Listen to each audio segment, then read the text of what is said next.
Sir, নৌপথে আমাদের যে শিপমেন্টটা যাচ্ছিল তা ডুবে গেছে।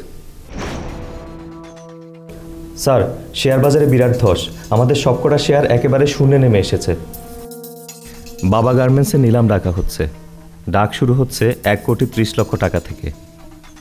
1,30,00,000 এক, 1,40,00,000, 1,40,00,000 এক, 1,45,00,000, 1,45,00,000 এক, 1,45,00,000 দুই, 1,60,00,000, 1,60,00,000 এক, 1,60,00,000 দুই, 1,60,00,000 তিন। সোল্ড। বাবা গার্মেন্টসের 5টি গাড়ি এখন নিলাম ডাকা হচ্ছে। একটি পাজারো, 2টি এলিয়ন আর 2টি নোহা। ডাক শুরু হচ্ছে 90 লক্ষ টাকা দিয়ে। 90 লক্ষ টাকা দিয়ে। 90 লক্ষ এক, 1 কোটি, 1 কোটি এক, 1,10,00,000, 1,10,00,000 এক, 1,10,00,000 দুই, 1,10,00,000 তিন। সোল্ড।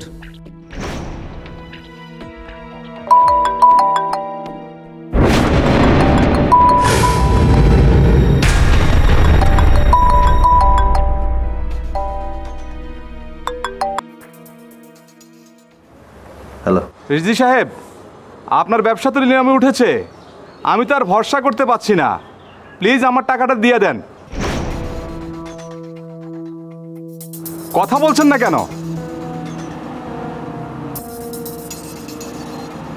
কি বলবো কিছু বুঝতে পারছি না।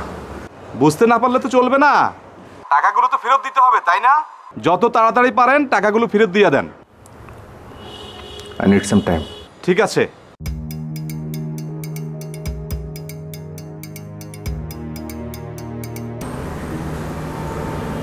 তুমি শুধু শুধু এত টেনশন কেন করছো বলো তো? দেখবে সব ঠিক হয়ে যাবে। আমাকে যে এই পজিশনে এসে দাঁড়াতে হবে সেটা আমি কল্পনা করতে পারিনি।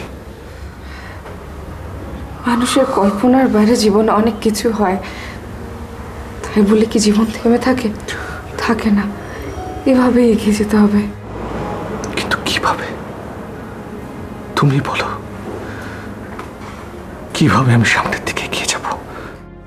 আল্লাহর উপর ভরসা রাখো, তিনি আছেন, তিনি নিশ্চয়ই কোনো না কোনো উপায় বের করে দেবেন, তুমি চিন্তা করো না। Good girl. দেখি চুলটা পরে করি। বেল্টটা শোনো, আমি রোশাকে স্কুলে নিয়ে যাচ্ছি, টেবিলে ব্রেকফাস্ট দেওয়া আছে, তুমি একটু মনে করে খেয়ে নেও। হ্যাঁ, শুনেছ? ভাবি, ভাই এখন ওঠেনি? তোর ভাই তো এখনো। কিছু বলবি? হ্যাঁ ভাইয়া, তোমার কাছে একজন লোক এসেছে। কে? মজিবুর নামের এক ভদ্রলোক। মুজিবুর কে? তুই যা, আমি আসছি। আচ্ছা।